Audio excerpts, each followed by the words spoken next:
گزارش ہے التماس ایک بار سورہ حمد اور 3 بار سورہ اخلاص پڑھ کر مرحوم سید محب حسین ابن سید شبراتی حسین، سید ظہیر حسین ابن سید اشفاق حسین مرحوم کے روح کو احسان فرما دیں۔ اعوذ باللہ السمیع العلیم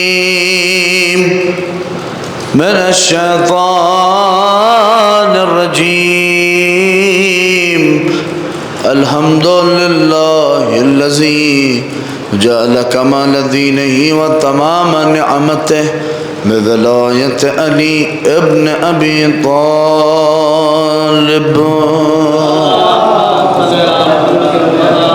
الصلاة والسلام علی صاحب الدین والاسلام والحل والحرام والرکن والمقام والسجود والقیام والشریعت والاحکام والمحبت والعرفان، مولانا و مولا الکونین جد الحسن والحسین ابی القاسم محمد،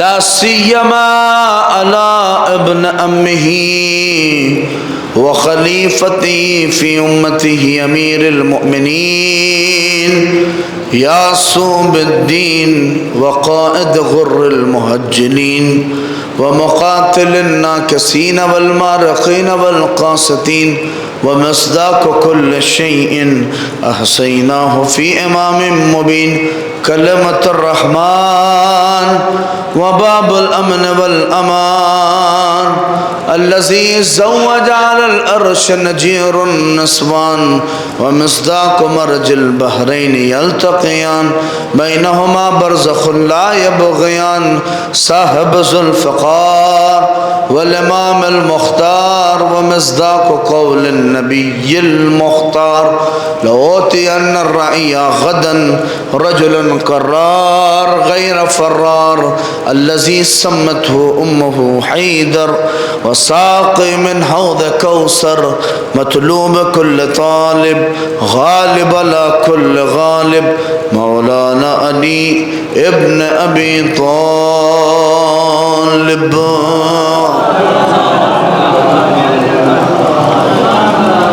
وآل بیت الطیبین الطاہرین المعصومین المظلومین الذین اذهب اللہ عنہم الرجس اہل البیت وطہرہم تطہیرا،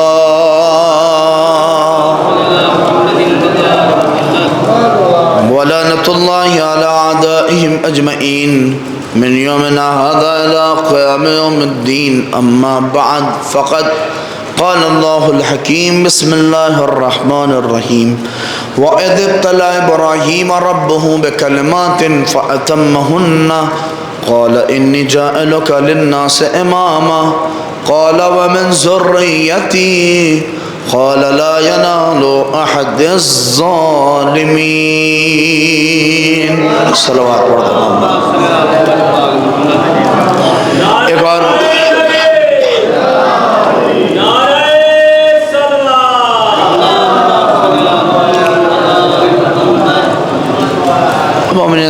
آپ لوگ ادھر کے بجائے تھوڑا بیچ میں آ جائیے تو تھوڑا سا آسانی ہوگی میرے لیے۔ ایک مل کے صلوات پڑھیے آپ حضرات محمد آل محمد پر، بس۔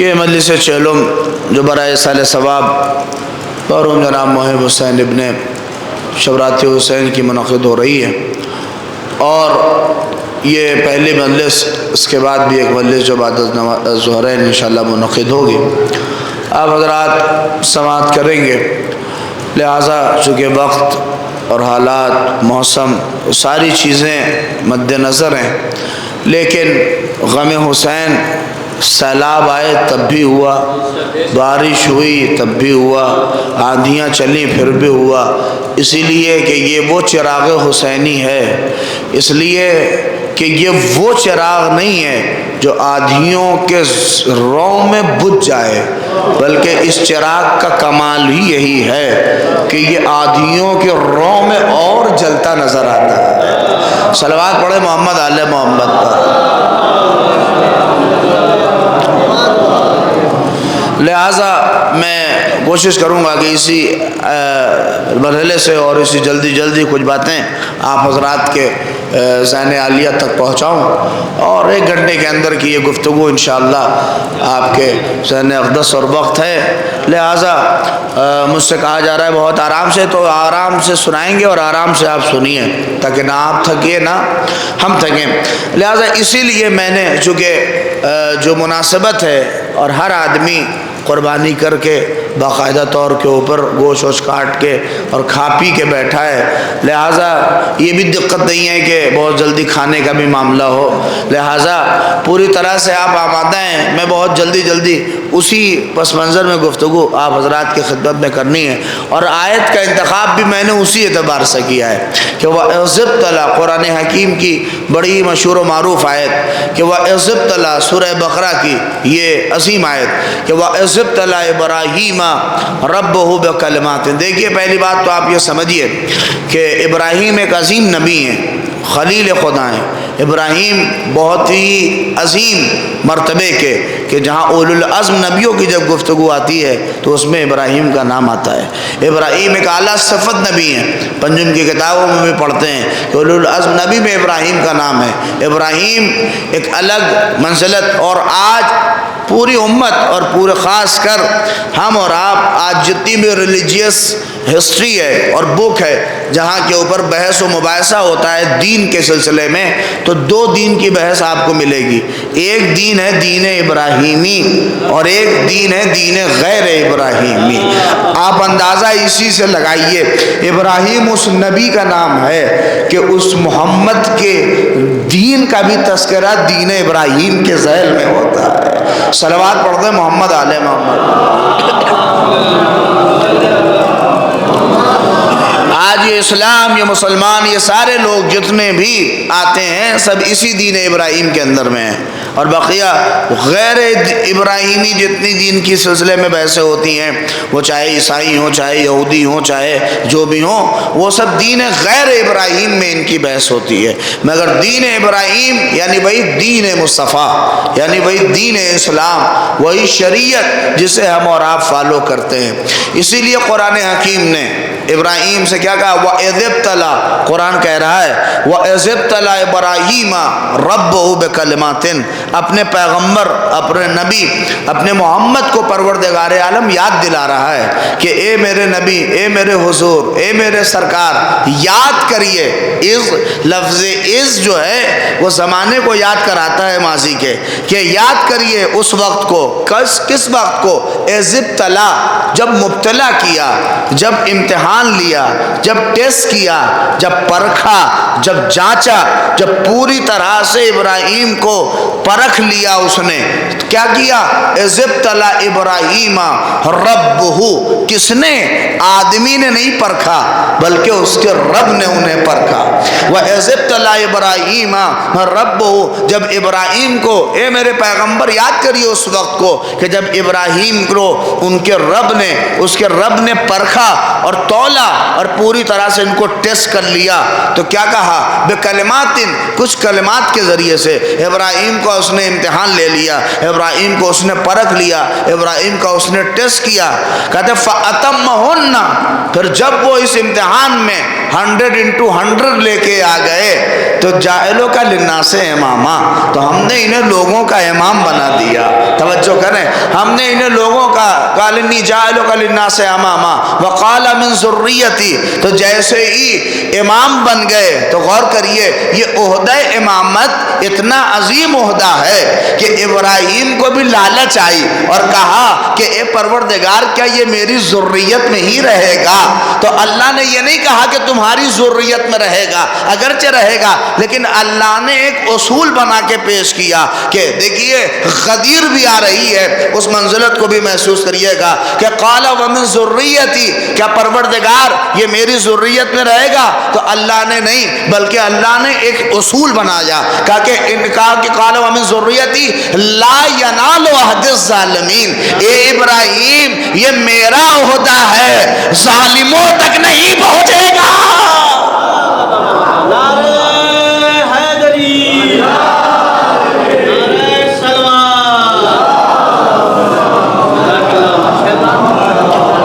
کے صلوات پڑھتے ہیں اور محمد آل محمد پر۔ ابراہیم یہ میرا عہدہ ہے، لا ینال عہد الظالمین، یہ میرا عہدہ ہے، بس اتنا جانو کہ ظالمین تک نہیں پہنچے گا۔ ظالم اگر ہوگا تو امامت، یہ عہدہ امامت اس تک نہیں پہنچے گا۔ یہ عہدہ امامت لینے کے لیے شرط یہ ہے کہ انسان ظالم نہ ہو۔ توجہ کریں آپ، یہ آیت کا وہ ظاہری مفہوم تھا جو میں نے آپ کی خدمت اقدس میں پیش کر دیا ہے۔ اللہ آپ کو سلامت رکھے، بہت جلدی آپ محسوس کر رہے ہیں باتوں کو۔ کیا کہا؟ وَإِذِ ابْتَلَىٰ، اللہ نے ابتلا کیا، پرکھا۔ دیکھیے اللہ نے ٹیسٹ کیا ہے، اور پروردگار عالم پرکھتا ہے اور جانچتا ہے اور سب کو پرکھتا ہے، ایسا نہیں ہے۔ اسی لیے دنیا کو یہ بعض اوقات کہا جاتا ہے، دنیا کو دنیا کہا ہی اس لیے جاتا ہے کہ یہاں آدمی کو امتحان دینا ہے، یہاں آدمی کو باقاعدہ طور کے اوپر ٹیسٹ دینا ہے، پرکھا جائے گا، ٹیسٹ کیا جائے گا۔ اچھا اگر یہ امتحان گاہ نہ ہوتی تو یہاں پر حیات محدود نہ ہوتی۔ ارے میں نے کچھ کہہ گیا، میں نے ساری باتیں مکمل کر دی۔ اگر یہ دنیا امتحان گاہ نہ ہوتی تو کبھی بھی حیات محدود نہ ہوتی۔ نہیں، جملہ آپ کے حوالے کروں، جیسے امتحان گاہ میں 3 گھنٹہ 4 گھنٹہ 5 گھنٹہ رہنا ہے، ویسے ہی اللہ نے کہا اس دنیا میں بھی 10 سال 20 سال 30 سال 50 سال 60 سال، اس لیے ہمیشہ اگر ہمیشہ رہنا ہے تو امتحان دے کر آخرت کے وادی میں رہنا ہے جہاں ہمیشگی ہے۔ صلوات پڑھ دے محمد آل محمد پر۔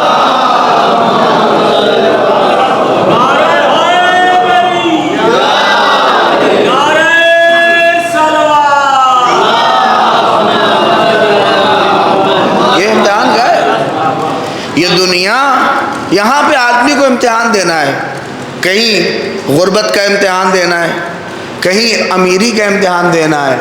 پیسے والا یہ نہ سمجھے کہ اس کا امتحان نہیں ہو رہا ہے، نہیں، جس کو وہ مال دے رہا ہے اس کا بھی ٹیسٹ کر رہا ہے، اور جس سے مال لے رہا ہے اس کا بھی ٹیسٹ کر رہا ہے۔ یعنی جس کو بہت دولت دی ہے اس کا بھی امتحان لے رہا ہے، اور جسے بہت دولت نہیں دی ہے، امیر المومنین روایاتیں موجود ہیں، قرآن مجید کی آیتیں موجود ہیں، کہا کہ والمال والبنون یہ سب تو زینت الحیات الدنیا، اور پھر کہا والمال والبنون یہ سب کے سب فتنے ہیں۔ فتنہ یہاں کے اوپر کس معنی میں ہے؟ یعنی یہ سب امتحان ہے۔ مال دے کے بھی امتحان لیتا ہے اور مال کو چھین کے بھی امتحان لیتا ہے۔ نہیں غور کر رہے ہیں، مالدار مال لے کے نہ کرے کہ بہت دولت کا مال لے گئے، نہیں، توجہ کریے، اور جس کے پاس دولت نہیں ہے وہ اس بات کے اوپر بھی مرجھا نہ جائے کہ میرے پاس تو کچھ بھی نہیں ہے۔ نہیں غور کریں، پروردگار عالم دونوں کو ٹیسٹ کر رہا ہے، دونوں کو امتحان۔ مالدار کا ٹیسٹ اس لیے کر رہا ہے کہ مال دے کر یہ امتحان لے رہا ہے کہ سب اپنے اوپر خرچ کرتا ہے یا دوسروں کا بھی خیال کرتا ہے، اور کسی سے مال لے کے امتحان اس لیے لیتا ہے کہ خالی مالداری میں سجدہ کرتا ہے یا مال نہ ہونے کے بعد بھی سجدہ کرتا ہے۔ صلوات پڑھ دے محمد آل محمد۔ ایک مل کے بہتر صلوات پڑھ دے محمد آل محمد پر۔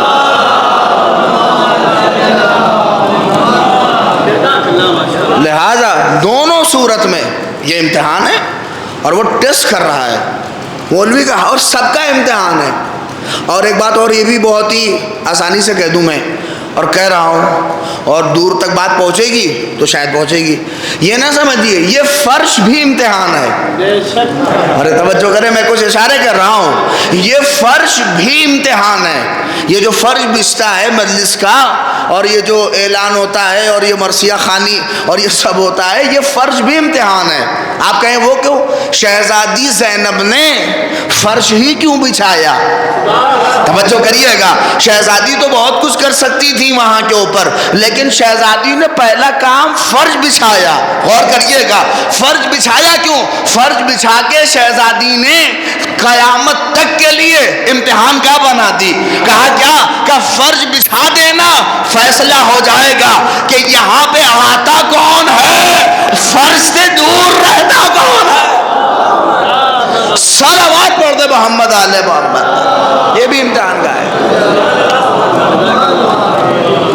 اس لیے کہ دنیا کی ہر شے پروردگار وَلَنَبْلُوَنَّكُمْ، دیکھیے قرآن نے کیا کہا، وَلَنَبْلُوَنَّكُمْ بِشَيْءٍ مِّنَ الْخَوْفِ وَالْجُوعِ وَنَقْصٍ مِّنَ الْأَمْوَالِ وَالْأَنفُسِ وَالثَّمَرَاتِ وَبَشِّرِ الصَّابِرِينَ الَّذِينَ إِذَا أَصَابَتْهُمْ مُصِيبَةٌ قَالُوا اِنَّا لِلَّهِ وَإِنَّا إِلَيْهِ رَاجِعُونَ۔ یہ کیا ہے؟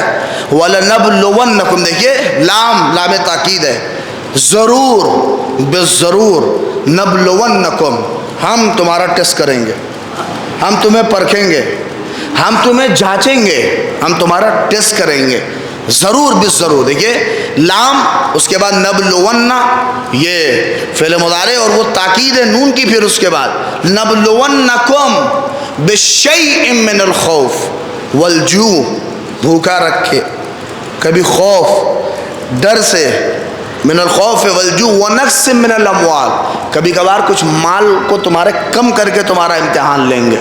دیکھیے لاک ڈاؤن میں کتنے لوگوں کی جیب کٹ گئی، کتنے لوگ جابس لیس ہو گئے، یہ بھی ایک امتحان ہے۔ ونقص من الاموال وبشر الصابرین، کون کس کو بشارت ہوتی ہے صبر کی؟ کہتے ہیں کہ جو وبشر الصابر الذین اذا اصابتهم مصیبہ، جب ان کے سامنے مصیبت آتی ہے تو وہ کیا کہتے ہیں؟ انا للہ وانا الیہ راجعون۔ نہیں، ایک جملہ آپ سنیے اور میں اسی گفتگو کو اپنی آگے بڑھا دوں۔ دیکھیے انا للہ کہنا بہت آسان ہے، مگر اس پہ عمل کرنا بہت مشکل ہے کہ ہم خدا کے لیے ہیں اور اسی کی طرف پلٹ کے جائیں گے۔ اس لیے کہ یہ ساری جتنی باتیں اور جتنے مفاہیم قرآن کے ہیں، یہ سب کچھ ہیں، یہ لقلقہ زبانی نہیں ہے، بلکہ ایمان کی منزلوں پہ اتر کے آدمی صدق دل کے ساتھ کہے کہ انا للہ و انا الیہ راجعون، کہ ہم تیرے ہی لیے ہیں اور تیری ہی طرف پلٹ کے جائیں گے۔ ایک جملہ کہہ دوں، اگر یہ تصور پیدا ہو جائے تو پھر کسی چیز کا افسوس نہ ہو، اس کی تھی اور اس نے لے لی۔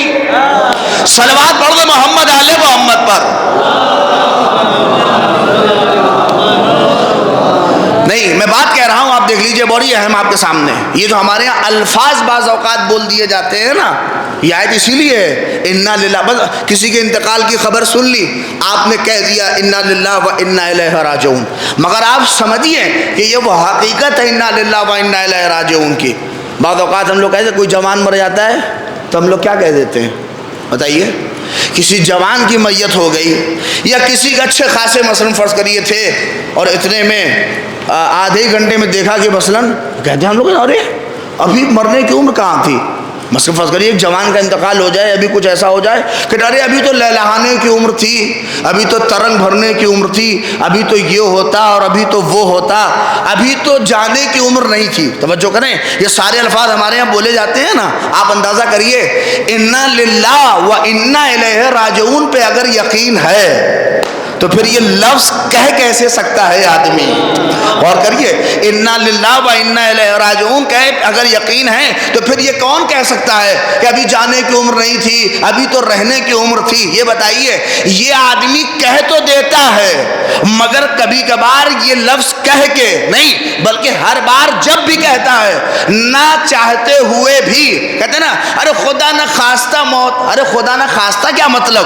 وہ چاہتا ہے تبھی تو موت آتی ہے۔ اور کریے، اس لیے کہ اگر اس کی چاہت نہ ہو تو پھر معاملہ ایک پتا بھی ہل نہیں سکتا، اگر اس کی خواست نہ ہو، اس کی چاہت نہ ہو۔ ہم کہتے ہیں جوان ابھی مرنے کی عمر نہیں تھی، ابھی لہلانے کی عمر تھی۔ بس آپ سے میرا پوچھنا یہ ہے کہ آپ کب سے خدا بن بیٹھے؟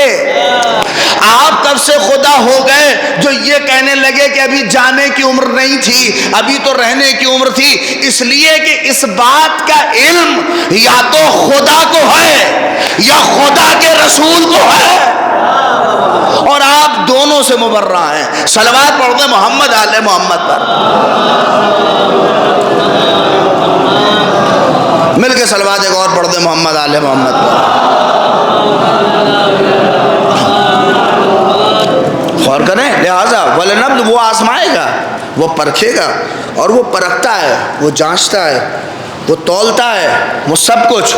اس لیے، اور یہ بات اپنے ذہن میں رکھیے، پروردگار عالم کسی کو اس دنیا میں بھی کوئی عہدہ نہیں دیتا جب تک اسے پرکھ نہ لے، جب تک اسے تول نہ لے۔ ہمیں یہ تو عام دنیا کی بات ہے، ہم اور آپ جب تک قاعدے سے first attempt, second attempt, third attempt, جب تک ہم اتنے امتحان نہ لے لیں تب تک ایک چھوٹی سی مارک شیٹ نہیں ملتی۔ تو عہدہ امامت کے لیے کتنے امتحان دینے پڑتے ہوں گے، اور الہی عہدہ پانے کے لیے آپ خود اندازہ کریے کہ انٹر کی مارک شیٹ لینے کے لیے بیچ کے ایگزام، کتنے ایگزام اور کتنی ڈگریاں دینی پڑتی ہیں، پیسہ خرچ کرنا پڑتا ہے، تب جا کے کچھ آپ کو حاصل ہوتا ہے۔ تو اندازہ کریے جسے الہی عہدہ لینا ہو، جسے الہی منصب لینا ہو، اس کا امتحان کتنا سخت ہوگا، اس کی جانچ کتنی تگڑی ہوگی، اس کا امتحان کتنا سخت ہوگا۔ اب آپ سمجھے کہ یہ الہی عہدہ لینے والوں کا حال کیوں اتنا سخت تھا، کیوں اتنا امتحان ان کا سخت تھا، کیوں اتنی سخت منزلوں میں وہ تھے، کیوں؟ اس لیے کہ جتنا امتحان سخت ہوتا ہے عہدہ اتنا بڑا ہوتا ہے۔ غور کر لیجئے، اور صحیح آدمی نکل کے بھی وہی آتا ہے اہلیت رکھنے والا کہ جس کا امتحان سخت ہو۔ نہیں، غور کریں، آپ دیکھیے سب امتحان دیتے ہیں اور سب امتحان کے دور سے گزرے ہیں، بس جو بہت چھوٹے ہیں وہ نہیں، ورنہ جن کی عمریں ہیں انہوں نے دیکھا ہوگا اور دیتے ہیں۔ جو لوگ امتحان دیتے ہیں، میں اسی بات پہ کہہ رہا ہوں، ابراہیم کا بھی امتحان ہوا ہے اور امام حسین کا بھی امتحان ہے۔ اندازہ کریے، امتحان جتنا سخت ہوگا عہدہ اتنا بڑا ہوگا۔ اسی لیے آئی ایس کے امتحان کو دیکھیے، ہائی اسکول کا ایگزام اس سے کم، انٹر کا ایگزام اس سے سخت، اس سے اوپر جائیے کسی کمپٹیشن کا ایگزام ہے تو اس سے ٹف، نیٹ کا اس سے ٹف، جے ای کا اس سے ٹف، آئی ایس کا اس سے ٹف، آئی پی ایس کا اس سے ٹف۔ یعنی جتنی امتحانات کی یہ پوسٹ، جتنی ہماری دنیاوی پوسٹ ہیں، اس کے دیکھیے جیسے جیسے پوسٹ بڑھتی ہے ویسے ویسے کمپٹیشن اس کا مضبوط ہوتا ہے، ویسے ویسے اس کے امتحانات سخت ہوتے ہیں، ویسے ویسے اس کی جانچ پڑتال اس کو لگ کے، اور بعض اوقات جو نہیں دے پاتے وہ خودکشی کرنے پہ آمادہ ہوتے ہیں۔ لیکن یہ امتحانات کی منزلیں ہیں، یعنی اتنا تو آپ کو بھی سلیقہ ہے، اتنا تو آپ بھی جانتے ہیں کہ امتحان جتنا سخت ہوگا اس کا مطلب وہ عہدہ اتنا بڑا ہوگا۔ اور جو امتحان دے کے نہیں بلکہ کسی بیک ڈور سے، پیچھے کے راستے سے نقل کر کے یا نقل مار کے کسی منزل تک پہنچتا ہے تو بھلے وہ عہدہ پا لے، مگر بعد میں سب یہی کہتے ہیں ارے نقل مار کے مل گیا، پیچھے سے بیک ڈور سے بن گئے۔ توجہ کریے گا، بیک ڈور سے بن گئے، ادھر سے بن گئے، ادھر سے بن گئے، مگر جو امتحان سر کر کے کسی عہدے پہ پہنچتا ہے تو ہر آدمی یہی کہتا ہے ارے بڑا امتحان دے کے منزل تک پہنچا، بڑا امتحان دے کے آگے بڑھا۔ ابھی میں کہہ دوں، مجلسی جملہ مجھے کہنا ہوگا اور آپ کے مزاج کی بات کہنی ہوگی۔ میں پہلے کہہ رہا ہوں، جو بیک ڈور سے کسی عہدے تک پہنچے، غور کریے، چاہے عہدے تک پہنچ جائے مگر اس پہ لعنتیں ہوتی رہتی ہیں اگر بیک ڈور سے پہنچا ہو، لیکن جو امتحان دے کے کسی عہدے پہ پہنچتا ہے اس پہ قیامت تک صلوات بھیجی جاتی ہے۔ صلوات مل کے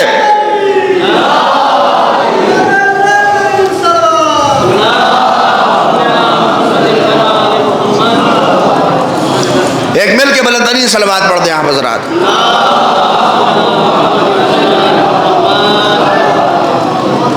جو بیک ڈور سے اور نقل وکل مار کے جب کسی پوسٹ پہ پہنچ جاتا ہے تو اس پہ بھلے کہا جائے کسی پوسٹ پہ ہیں، ویسے ہی جو کوئی بھی کسی منزل تک، عہدے تک، تاریخ اسلام کے منصب تک پہنچ تو گیا ہے، مگر ہر آدمی یہی کہتا ہے کہ بیک ڈور سے پہنچے، غلطی کر کے، کچھ گھپلا کر کے پہنچے، اور ان پہ آگے بھلے ان کے سامنے کچھ نہ کہے مگر پیچھے لعنتیں ضرور بھیجتا ہے۔ مگر جو محنت و مشقت، امتحان سر کر کے کسی منزل تک پہنچتا ہے، دشمن بھی اس کی تعریف کرتا ہے اور وہ یہی کہتا ہے کہ بڑا امتحان سخت دے کے، بڑی محنت کر کے وہاں تک پہنچا ہے۔ اسی لیے میں کہہ رہا ہوں، ابراہیم ایسے ہی اتنے بڑے نبی نہیں بنے، ابراہیم اتنے بڑے خلیل ایسے ہی نہیں بنے کہ وہ عزب تلا، یاد دلا رہا ہے پروردگار، یاد کریے حضور کہ ہم نے ابراہیم کو جب مبتلا کیا تو ان سے 3 امتحان لیے، ان کا 3 ٹیسٹ لیا، اور وہ بہت اہم ٹیسٹ تھا ان کا۔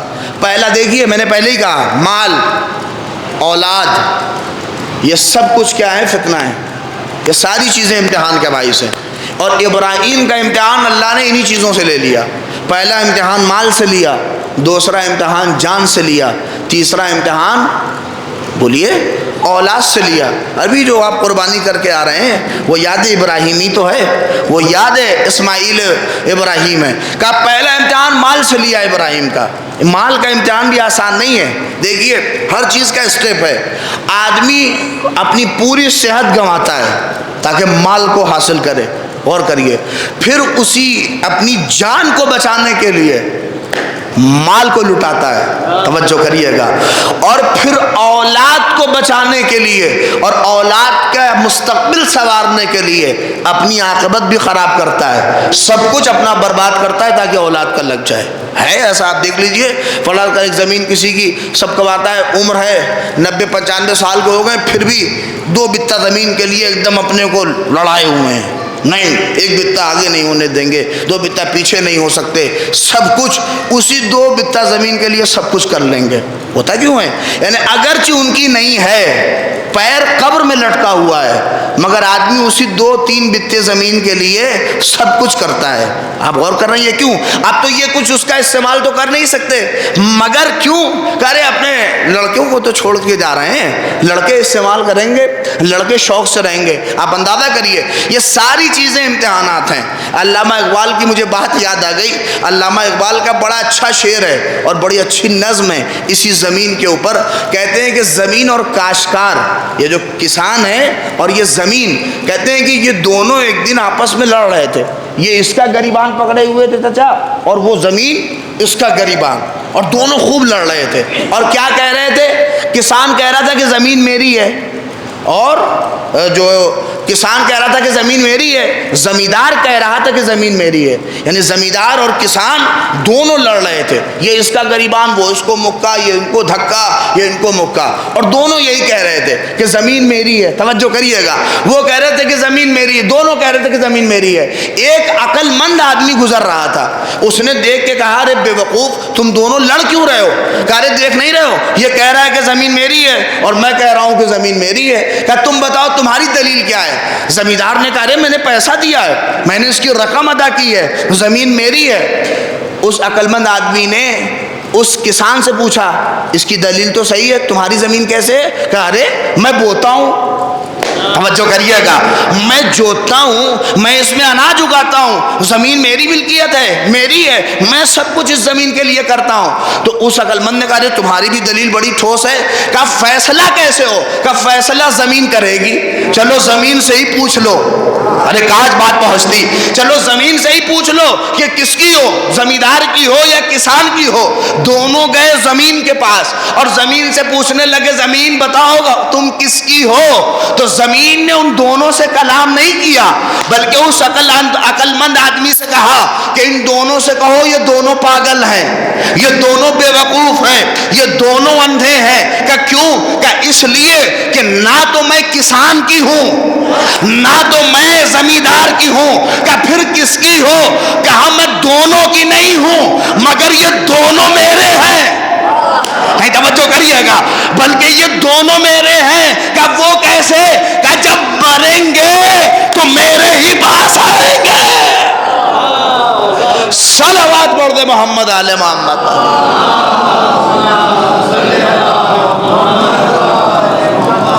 ایک اور مل کے صلوات پڑھیے محمد آل محمد۔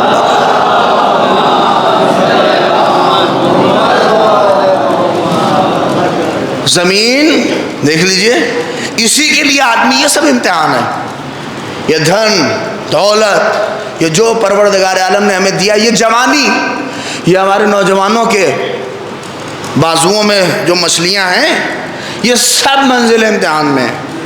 یہ جوانی سخت امتحان ہے اس کا۔ روز محشر پوچھے گا پروردگار کہ یہ جو جوانی دی تھی محمد مہدی صاحب آپ کو، اس کو آپ نے کہاں صرف کی؟ سب کہاں پہ، کیسے، کیا کیا، ہم نے کس لیے آپ کو دی تھی؟ کہ خالی سوتے رہے آپ، ٹائم آ گیا تو مجلس پڑھ لیا آپ نے؟ یہ ساری چیزیں ہیں. لفافہ تگڑا رہا تو وہاں گئے پڑھنے، اور جہاں نہیں رہا وہاں آپ نے وعدہ انکار کر دیا. کیا یہی سارے سوالات ہر مرحلے پہ ہیں؟ جیسے بڑھاپا اسی اعتبار سے سوال. یہ سب منزل امتحان میں. اللہ نے جو زندگی کا سلسلہ جو رکھا ہے، بچپنا، جوانی، پھر اس کے بعد بڑھاپا، سوالات اس کے اسی اعتبار سے بدلتے رہتے ہیں کہ وہ کیا پوچھے گا. ہے تو امتحان، اور اللہ ہم سے امتحان لے گا. یہ بات ہمارے اور آپ کے ذہن میں ہونی چاہیے، کیونکہ ہم میدان امتحان میں ہیں. یہ جو دنیا میں ہیں ہم، یہ امتحان گاہ ہے، اور ہم اور آپ امتحان دے رہے ہیں. ابراہیم کا پہلا امتحان اللہ نے مال سے لے لیا. سب کے پاس مال ہے، دولت ہے، آپ دیکھیے. اور مال کا امتحان اس وقت بھی ہوتا ہے، محرم قریب آ رہا ہے، جب چندے کا ٹائم آئے گا. یہ بھی ایک امتحان ہے کہ کون بچاتا ہے اور کون امام حسین کے لیے نکالتا ہے. یہ سب امتحان کی منزل ہے. اب دیکھیے کیا ہے. ابراہیم بیچارے بھیڑ بکری اپنی جو ہے وہ کہاں چرا رہے تھے؟ صحرا میں. ایسے ہی جیسے انبیاء کرام کا کام رہا ہے اور وہ کرتے تھے. اور آج کے دور میں تو یہ بہت تگڑا بزنس ہو گیا ہے. آپ اگر اسے کریے، لوگ اچھا خاصا اس سے پیسہ کما رہے ہیں، اور ہے. اور چونکہ نبی نے یہ کام کیا تو واقعاً کچھ نہ کچھ اس میں فائدہ ضرور ہوگا.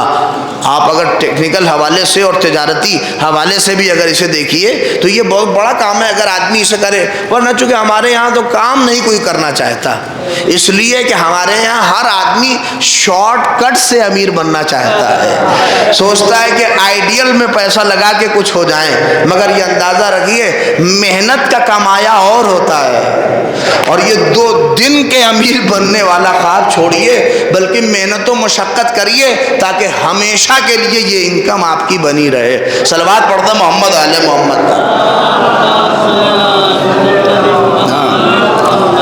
آپ دیکھیے انبیاء کرام، اتنے بڑے نبی ہیں ابراہیم، بھیڑ بکری چرا رہے ہیں بیچارے.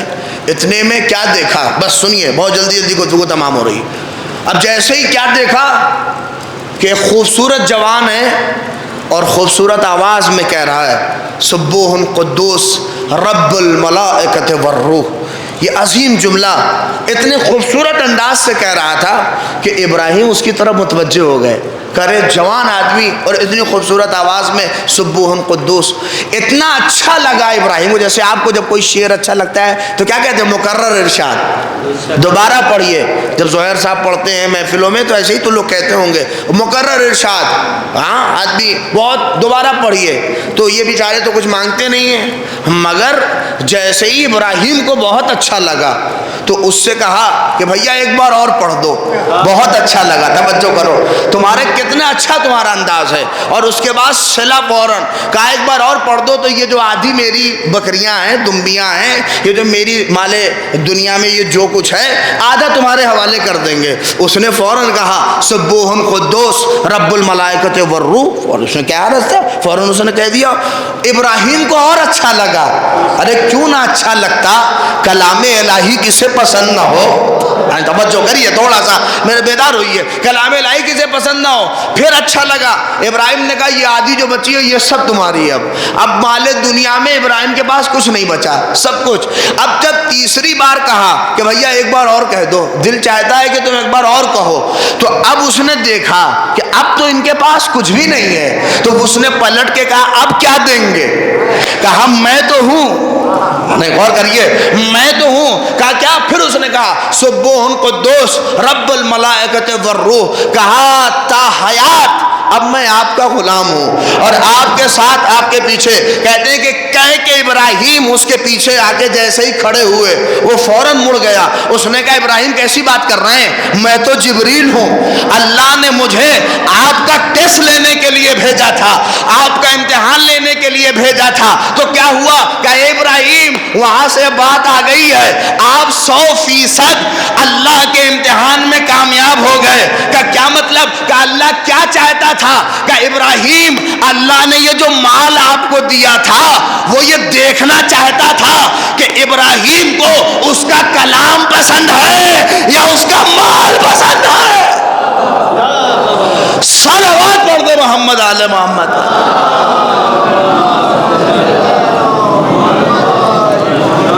ایک اور مل کے سبحان اللہ.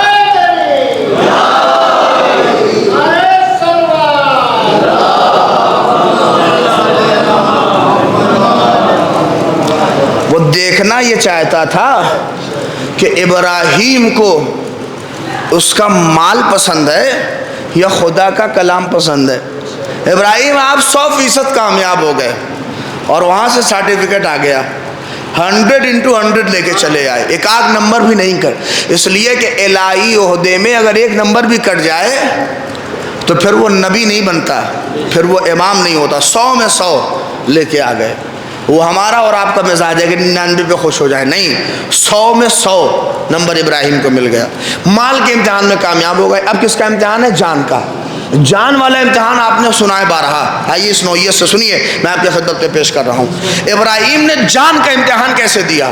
کہتے ہیں جان کا امتحان سخت. آگے نمرودی میں ڈالا جانا ہے اور وہ نمرود نے آگ بھڑکا رکھی ہے, آسمان تک جس کے شعلے ہیں اور پرندے گزر نہیں سکتے ہیں. اللہ اکبر. اس منزل کو اندازہ کریے کہ ہم اور کس منزل میں ہیں. کیا کہ اس منزل میں آگ ہے کہ کوئی پرندہ نہیں گزر سکتا ہے. اچھا, نمرود سے کسی نے پوچھا, ارے بے وقوف, ایک معمولی سے ابراہیم کو جلانے کے لیے یہ اتنی بڑی آگ تم نے کیوں لگائی ہے, اتنی بڑے شعلے؟ ارے نارمل آگ لگاتے ابراہیم جل کے خاک ہو جاتے, اس میں کیا ہوگا؟ تو سنیں گے آپ اس نے کیا کہا ہے. کہا تمہیں پتا ہو نہ ہو, مجھے پتا ہے کہ یہ نبی ہے. اور غور کر رہے ہیں آپ, تمہیں پتا نہ ہو مجھے پتا ہے یہ نبی ہے, اور مجھے یہ بھی پتا ہے کہ جو اس کا نبی ہوتا ہے اس کا جگر کتنا بڑا ہوتا ہے, اس کا حوصلہ کتنا بڑا ہوتا ہے. میں نے آگ اتنی بڑی ابراہیم کو جلانے کے لیے تھوڑی نہ لگائی ہے, مجھے تو پتا ہے کہ وہ کچھ نہ کچھ کرے گا. میں تو یہ چاہتا ہوں کہ امتحان کے پہلے ہی مرحلے میں ابراہیم کو ہوپلیس کر دوں, آگ کو دیکھ کے ڈرا دوں. نہیں غور کر رہے ہیں, ابراہیم کو میں چاہتا ہوں کہ پہلے مرحلے پہ ڈرا دوں, مگر یہ بیچارہ بے وقوف تھا. اتنی بڑی آگ کیا, اس سے بڑی بھی آگ لگتی تو ابراہیم دہلتے نہیں. کیوں؟ اس لیے کہ کل محمد و آل محمد کو فخر کرنا ہے کہ پروردگار تیرا لاکھ لاکھ شکر ہے کہ ہم کو ابراہیم کی اولاد میں رکھا. صلوات پڑھ دے محمد آل محمد پر.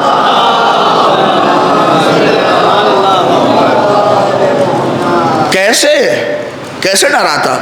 ان کی نسل میں محمد و آل محمد کو آنا ہے, ان کی نسل میں ایسے بہادر و شجاع کو آنا ہے, یہ کیسے ڈر جاتے؟ اور ابراہیم جب آپ کے قریب پہنچے تو آپ نے مختار نامہ دیکھا ہے. مختار نامہ میں کیسے پتھر رکھ کے ایسے منجنیق سے پھینکتے ہیں. کہتے ہیں اسی سے ابراہیم کو بھی منجنیق میں رکھ کے آگ میں پھینکا گیا. اور ابراہیم کو جب پھینکا گیا تو ابھی آگ میں نہیں گرے. کہتے ہیں آگ اور آسمان اوپر, بیچ میں ابراہیم منجنیق سے نکل گئے, آگ میں نہیں گرے ہیں, ابھی درمیان میں ہیں. اللہ اکبر. کہتے ہیں اسی درمیان میں جبریل پہنچ گئے, جو وہاں ٹیسٹ کر رہا تھا وہ یہاں پھر آ گیا, لیکن اب وہ اپنے اصلی حیولے میں ہے, اب اس کی شکل بدلی ہوئی نہیں بلکہ فرشتہ بن کے اسی درمیان پہنچا. اور اس نے کہا اے ابراہیم کوئی مدد ہے تو بتائیے, کوئی کمک ہے تو بتائیے, کوئی حاجت ہے تو بتائیے, سنیں گے. اللہ اکبر. آپ کہتے ہیں ہمارے ابراہیم آگ میں گرتے نہیں گرتے, وہ تو امتحان بات کا تھا, مگر اصل امتحان تو یہی ہو گیا. 100 نمبر تو ابراہیم یہی لے کے آ گئے. کیا؟ جیسے ہی جبریل نے کہا کوئی مدد ہے تو بتائیے, تو ابراہیم کے جواب نے ہی انہیں پاس کر دیا. کہا کیسی بات کرتے ہو, جس سے ہے وہ بہتر جانتا ہے. نہیں توجہ کرے تھوڑا سا, کہ جس سے ہے وہ بہتر جانتا ہے کہ جلانا ہے یا بچانا ہے. نہیں غور کریے, جس سے ہے وہ بہتر جانتا ہے کہ جلانا ہے یا بچانا ہے. اچھا ایک بات آپ مجھے بتائیے, اگر کوئی آدمی مصطفیٰ صاحب سے آگے کہے کہ تم کو جو ہے بابو کچھ پڑھنے اڑنے کی ضرورت نہیں ہے, ہم 1 نمبر تمہیں انٹر میں پاس کرا دیں گے, تم کو جانے کی بھی ضرورت نہیں ہے, اور 1 نمبر میں ہم تم کو BA بھی پاس کرا دیں گے, MBA کرا دیں گے, تم ٹینشن مت لو. اب بتائیے یہ بے وقوفی تو ہوں گے کہ جو جائیں گے اسکول؟ نہیں, توجہ کریے گا, یہ بے وقوفی تو ہوں گے جب وہ ضمانت لے رہا ہے. آپ بتائیے جو جبریل بیچ میں آ کے ضمانت لے رہا ہو کہ ہم آپ کو یہیں سے بچا لے جائیں گے, آگ میں گئے جلیں گے نہیں جلیں گے وہ سب بات کا مرحلہ ہے, وہیں سے بچا لے جائیں گے, اور وہ بھی معصوم فرشتہ, کوئی غیر معصوم نہیں ہے, معصوم فرشتہ. اور بات ابراہیم اور اس فرشتے اور اس کے خدا کے درمیان رہتی. 3 آدمی سے زیادہ اس بات سے کوئی واقف بھی نہیں ہوتا, ابراہیم بچ کے نکل جاتے. نہیں, غور کریے, میں نے کہا نا لاج رکھی ہے ابراہیم نے, اسی لیے تو میں نے کہا اس عہدہ امامت کے لیے جو امتحان کے لیے چنا ہے اللہ نے ابراہیم کو, ایسے نہیں چنا. کیا بیچ میں آگے کا کوئی حاجت ہے؟ تو ابراہیم نے یہی تو کہا جس سے ہے وہ بہتر جانتا ہے. مجھ جیسا جاہل مولوی ہوتا تو یہی کہتا, ہم مانگ لیتے, آگ میں جاتے نکلتے, بات کا مرحلہ تھا, یہیں سے بچ کے نکل جاتے, کیا ضرورت تھی؟ وہ بھی معصوم تھا, آپ بھی معصوم تھے, اور پروردگار آپ کے درمیان بات ہوتی, نہ آگ میں جاتے. اس نمرود بھی ملعون کو پتا چلتا کہ نبی کے امتحان لینا اگر کوئی ہو تو کیسے اسے آگ میں بھی نہیں ڈالا جا سکتا. لیکن شاید میری بات صحیح ہوتی, مگر حضرت ابراہیم تک جب میری بات پہنچتی تو وہ پلٹ کے کہتے کہ تم بے وقوف ہو, تم کیا سمجھ رہے ہو؟ اگر میں آج اس سے مدد مانگ لیتا, کاش تاریخیں آپ کے مد نظر ہو کہ میں نے مدد اس لیے نہیں مانگی کہ اگر میں آج اس سے مدد مانگ لیتا تو یہ جب واپس پلٹ کے خدا کی بارگاہ میں جاتا تو یہی کہتا, ارے انہی کے ابا کا سجدہ ہم سے کرایا تھا جن کی اولادیں ہم سے مدد مانگ رہی ہے. صلوات پڑھ دے محمد آل محمد.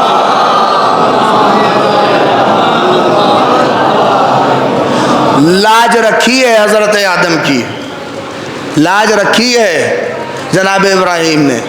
اگر مدد مانگ لیتے تو یہاں نہیں تو وہاں تو کہتا ہی, ارے انہی کے ابا کا سجدہ کروایا تھا کہ جن کی اولادیں ہم سے مدد مانگ رہی ہیں, جس سے ہے وہ بہتر جانتا ہے.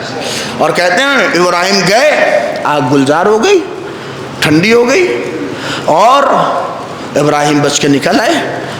منہ ایک دم بھوسا ہو گیا نمرود کا, ابراہیم بچ گئے.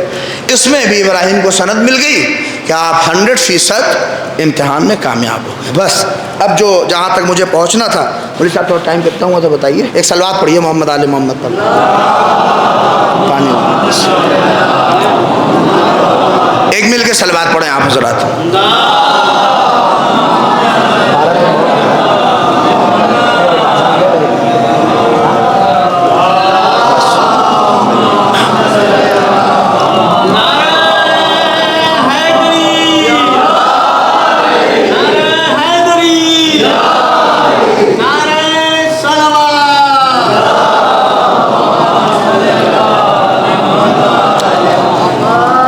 سے 11:30 ہو رہا ہے, بس جلدی جلدی گفتگو اسی منزل پہ ہے, اور اس کے بعد میں صاحب کی منزل پہ آ جاؤں گا. اور بس سنیں انشاءاللہ, تاکہ وضو کرنے کے آمادہ, اور اذان کے بعد آپ دوسری مجلس بھی سماعت کریں. بہت جلدی جلدی ہے بات. تیسرا امتحان, اب اسے غور سے سنیے گا. ہر آدمی اس امتحان کو دے کے آ رہا ہے, چاہے جانور کی ہی شکل میں, جانور سے بھی کہ بعض اوقات آدمی 2-4 دن پہلے جانور خرید لیتا ہے. ابھی ایک جہاں میں قربانی کرنے کے لیے گیا تو لپٹ کے رو رہے تھے جانور سے. یہ بھی ایک امتحان ہے. اللہ جو ہے جانور سے بھی آدمی کو محبت ہو جائے, اسے قربان. اسی لیے مولوی صاحب میری اصلاح کریں گے, اسی لیے ہمارے یہاں وہ جانور جو ہم خود پالتے ہیں اور اسے اپنے یہاں پالیں, اس کی قربانی کرنا ہمارے یہاں مستحب قرار دیا گیا ہے. کہ بہتر یہ ہے کہ خود گھر کے پالے ہوئے جانور کو قربان کرو. کیوں؟ اس لیے کہ اس سے تمہاری الفت ہے. اس لیے کہ قربانی اپنی خواہشات کو قربان کرنے کا ہی نام ہے. آدمی اپنی انا کو, آدمی اپنی ساری اس کو جو قربان کر دے, جسے وہ سب سے زیادہ چاہتا ہے, جسے وہ سب سے زیادہ پسند کرتا ہے, اسی کا نام قربانی ہے. بلکہ یہ تھوڑی نہیں ہے جو اسی لیے وہ سارے شرائط جو قربانی کے ہمارے اور آپ کے یہاں ہیں, اگرچہ وہ اصل وہ قربانی واجب جو مینا کے میدان میں ہوتی ہیں اس کے لیے ہے, لیکن اس قربانی میں بھی مستحب یہ ہے، بہتر یہ ہے کہ آدمی فریش جانور لے اور وہ سارے مرحلے انجام دے جو ہے قربانی کا. کیوں محج پہ نہیں پہنچ سکا ہے مگر کم سے کم یہاں کے اوپر رہ کے اس کو یاد کر لے. لہذا تیسرا امتحان دیکھیے، مال کے امتحان میں کئے نمبر لے کے آئے بولیے؟ 100. جان کے امتحان میں کئے نمبر لے کے آئے؟ 100. اب امتحان میں 100 نمبر جسے کہتے ہیں کہ فائنل اٹیمپٹ، جسے کہا جاتا ہے کہ فائنل انٹرویو اب ابراہیم کا یہ تھا، یہ اولاد کا تھا. اس میں دیکھیے اچھے اچھوں کے قدم لرز جاتے ہیں. کہتے ہیں نا کہ بہت والے بہت جو ہے مضبوط دل والے تھے مگر بیٹے کے صدمے نے انہیں بھی رلا دیا. ہوتا ہے ایسے دیکھنے میں لوگ ہیں. بیٹے کا امتحان بہت سخت ہوتا ہے اور یہ ابراہیم اسی لیے تو آپ دیکھیے کہ 3 دن تک خواب دیکھتے رہے. کہاں موجود ہیں آپ؟ تھوڑا سا توجہ کریں، سخت امتحان ہے. اسی لیے تو اللہ نے دیکھیے کیسے ابراہیم کو بھی پروردگار بھی جانتا ہے سخت ہے ابراہیم کے لیے یہ مرحلہ، مگر کیسے اللہ نے کس انداز سے ابراہیم تک میسج پہنچوایا. ڈائریکٹ نہیں میسج پہنچا دیا کہ یہ امتحان ہوگا، بلکہ 3 دن تک خواب دیکھتے رہے. کیا دیکھتے رہے؟ کہ بیٹے کو کاٹ رہے ہیں، بیٹے کو ذبح کر رہے ہیں. اچھا آج کا زمانہ ہوتا تو شاید کوئی اگر یہ ڈسکس کرتا کہ میں اپنے بیٹے کو، تو کہتا ہے لعنت ہو آپ پر، اپنے بیٹے کے لیے ایسا خواب دیکھ رہے ہیں آپ کہ یہ مرحلہ ہے. لیکن ابراہیم جیسا نبی اور اپنے بیٹے اسماعیل کو خواب میں دیکھ رہے ہیں کہ اپنے بیٹے کو ذبح کر رہے ہیں، اپنے بیٹے کو کاٹ رہے ہیں. غور کریے 3 دن جب گزر گیا تو ایک دن اپنے بیٹے کو، بیٹا بھی ہو تو ابراہیم اسماعیل جیسا، اللہ اکبر، یعنی جو باپ کے مزاج کو سمجھ رہا ہو. آج کی اولادوں کے لیے لوگ کہتے ہیں اس میں بھی درس ہے ان اولادوں کے لیے جو باپ کے مزاج کو نہیں سمجھتے. میں کہتا ہوں کہ یہ بات تو ایک دم صحیح تھی، لیکن اخلاق کا فریضہ یہ ہے کہ اگر باپ بات صحیح بھی نہ کہہ رہا ہو تو بیٹے کو کم سے کم اس کا دل رکھنے کے لیے تو ہاں کہہ ہی دینا چاہیے کہ ہاں یہ بات صحیح ہے. آپ یہ اندازہ دیکھیے جیسے ہی ابراہیم نے آگے کہا بیٹے 3 دن سے خواب دیکھ رہا ہوں کہ میں تمہیں ذبح کر رہا ہوں، تو بتائیے کیا کہا ابراہیم اسماعیل نے؟ اسماعیل نے سر جھکا کے فوراً کہا وَافْعَلْ بِمَا تُؤْمَرْ، اے بابا انجام دیجئے، یہ تو حکم خدا ہے. کہاں موجود ہیں آپ؟ میں آخری منزلوں پہ پہنچ رہا ہوں کہ اے بابا انجام دیجئے، یہ تو حکم خدا ہے، یہ پروردگار عالم کا حکم ہے، آپ اسے انجام دیجئے. غور نہیں کیا آپ نے؟ ابراہیم کہہ رہے ہیں، قرآن کی آیت سری طور کے اوپر ہے، ابراہیم کہہ رہے ہیں میں خواب دیکھ رہا ہوں کہ میرے لال میں تمہیں ذبح کر رہا ہوں، اور اسماعیل کہہ رہے ہیں یہ حکم خدا ہے اسے انجام دیجئے، یہ حکم خدا ہے اسے انجام دیجئے. ابراہیم کہہ رہے ہیں میں خواب دیکھ رہا ہوں، بیٹا کہہ رہا ہے یہ حکم خدا ہے. ابراہیم کہہ رہے ہیں کہ میں خواب دیکھ رہا ہوں، بیٹا کہہ رہا ہے حکم خدا ہے. نہیں پہچانے آپ شاید یہ کیا؟ ابراہیم کہہ رہے ہیں خواب، بیٹا کہہ رہا ہے حکم خدا. ابراہیم کہہ رہے ہیں خواب، میں کہوں گا اے اسماعیل آپ کو کیسے پتا کہ یہ حکم خدا ہے؟ کہا خواب نبی کا ہے. میں کہوں گا اے ابراہیم کہ آپ کو پتا نہیں ہے، آپ بھی تو نبی ہیں، خواب دیکھ رہے ہیں آپ کہیے یہ حکم خدا ہے. کہا نہیں، میں چاہتا ہوں کہ دنیا تک بات پہنچے، اسی لیے میں بیٹے سے کہوں گا خواب ہے، بیٹا کہے گا حکم خدا ہے، میں کہوں گا خواب ہے، یہ کہے گا حکم خدا ہے. ابھی بھی نہیں سمجھے نبوت کو اپنے سے ملانے والوں، ذرا اوقات سمجھو. جب تمہارا خواب نبی کے خواب کے برابر نہیں تو ہماری ذات کے برابر کیسے؟ صلوات پڑھ دے محمد آل محمد.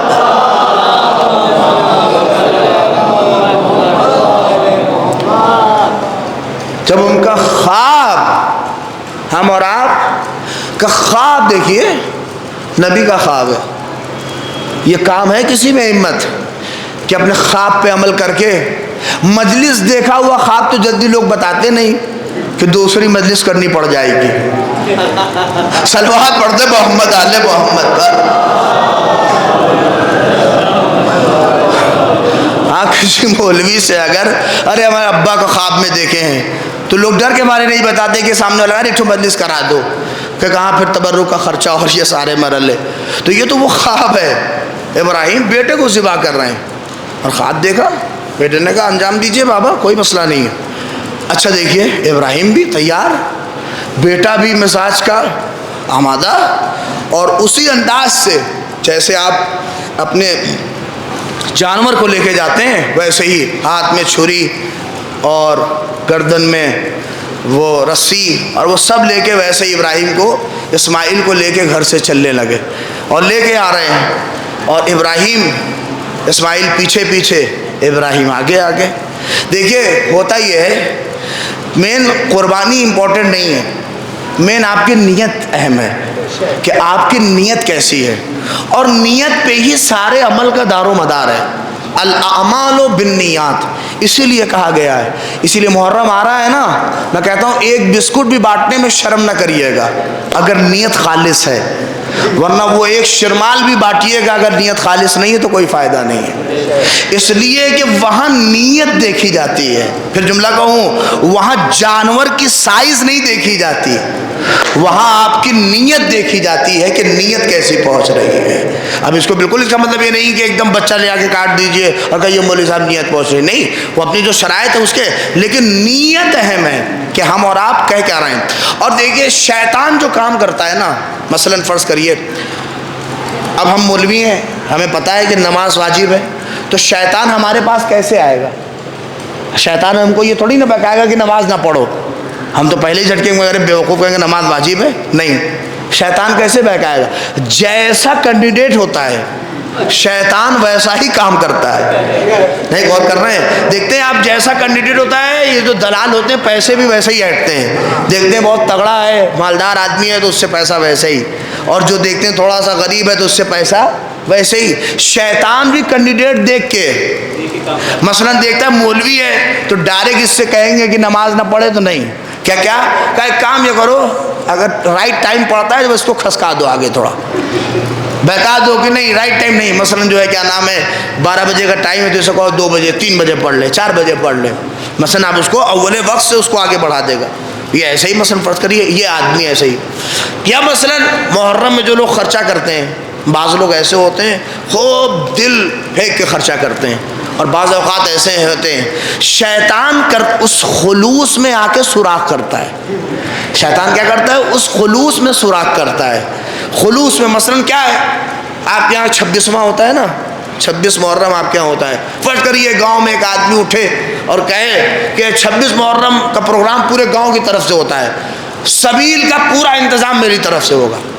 توجہ کریں، ایک آدمی آتا ہے کہے کہ سبیل کا پورا انتظام میری طرف سے، شیطان بھی کام کیا کرتا ہے، یہ اس کو سمجھنے کی پھیر ہے کہ اب پورا انتظام میری طرف سے، لیکن اب چونکہ 26 کا پروگرام پوری گاؤں کی طرف سے ہے اور سبیل کا انتظام اس کی طرف سے ہے، تو جب سبیل لگے گی تو پورے جو لوگ آئیں گے وہ یہی تو جانیں گے کہ یہ سبیل بھی گاؤں کی طرف سے ہے، چونکہ جب جلوس پورا اس کی طرف سے ہے، اب اس نے اپنی عقیدت اور اپنے جذبات میں تو کہا کہ پورا انتظام میری طرف سے ہے، اور اس نے کہا مجھے نام ان کی ضرورت نہیں ہے، سب ان کی طرف سے ہے۔ وہ بیچارہ اپنے خلوص کو لے کے پیسہ ویسا سب اس نے دے دیا، مگر جلوس سے ایک ہی 2 دن پہلے ایک صاحب آئے، توجہ کہہ رہا ہوں، اور ان کے بغل میں آ کے کہا بابو اتنا خرچہ کرو کہ پتہ کیسے چلے گا کہ یہ سبیل تمہارے طرف سے ہے، یہ سبیل جو ہے تمہارے طرف سے، یہ کیسے پتہ چلے گا؟ پوسٹر تو پورے گاؤں کا لگے گا، کریں تب کا کیا کریں؟ دیکھیے کہہ رہے خلوص میں کیسے سوراخ ہوتا ہے، کیا کریں؟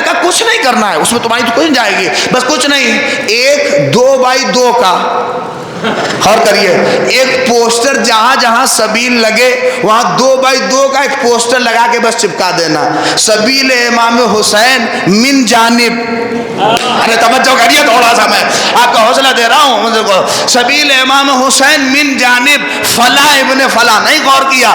شیطان یہی کام کرتا ہے، نام و نمود کا چھوٹا سا بینر بنا کے ہمارے خلوص میں سوراخ کرتا ہے، ہم سمجھ بھی نہیں پاتے کہ ہم بات پہنچا رہے ہیں یا بات نہیں پہنچ رہے۔ صلوات پڑھ دے محمد آل محمد،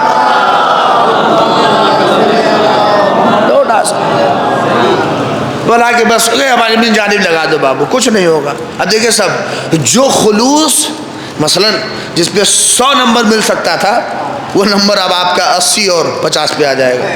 یہی کام یہ جانتا تو تھا شیطان کہ ابراہیم اور اسماعیل کو بہکا تو نہیں پائیں گے، ہاں خلوص میں تھوڑا کمی لا سکتے ہیں ان کی قربانی میں۔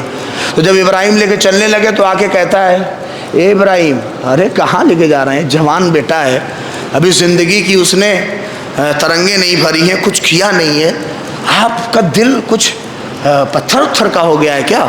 جیسے ہی کہا تو فوراً ابراہیم نے پلٹ کے کہا اعوذ باللہ من الشیطان الرجیم، نکل تو شیطان ہے، فوراً دھتکار کے بھگا دیا۔ اچھا وہاں دال نہیں گلی، پھر آیا کس کے؟ ابراہیم کے، اسماعیل کے پاس۔ اسماعیل ارے ابھی جوان ہیں آپ، ذبح ہو جائیے گا، کہاں جا رہے ہیں؟ کہاں ذبح ہونے جا رہے ہیں۔ کہا ارے آپ کو بھی نہیں کچھ ڈر ہے؟ ارے چلیے آپ کے ابا نہیں سمجھ رہے ہیں، آپ تو ان کو سمجھائیے کہ آپ ذبح ہو جائیں گے جا کے، ابھی جوانی ہے آپ کی۔ جیسے ہی اس نے کچھ اسماعیل ابراہیم کے بارے میں کچھ کہا تو فوراً پلٹ کے کہا نکل اعوذ باللہ من الشیطان الرجیم، تو شیطان ہے، نکل میری بارگاہ سے۔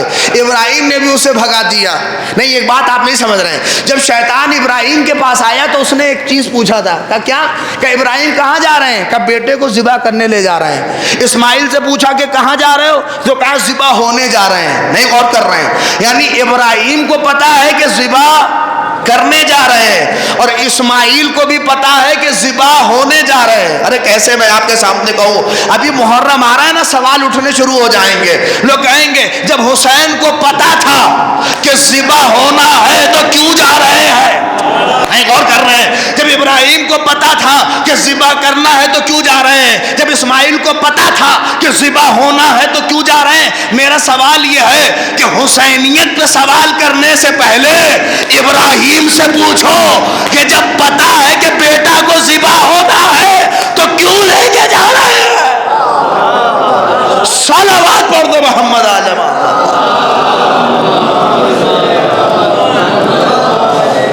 کیوں لے کے جا رہے ہیں؟ سوال ہونا شروع ہو جائے گا، آپ دیکھیے۔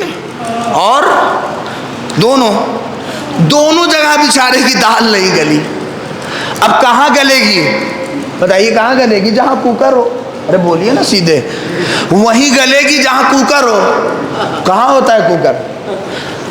دونوں جگہ تو نہیں گلی، تو وہیں گلے گی جہاں کوکر ہو۔ تو گیا ہاجرہ کے پاس، ہاجرہ جناب حاجرہ سے، ارے آپ کو پتا ہے آپ کے لڑکے کو ذبح کرنے کے لیے لے گئے؟ کہا کون؟ کہا آپ کے شوہر ابراہیم۔ کہا نہیں ہو ہی نہیں سکتا، میرے ارے اپنے بیٹے سے اتنی محبت کرتے ہیں، وہ کیوں جائیں گے؟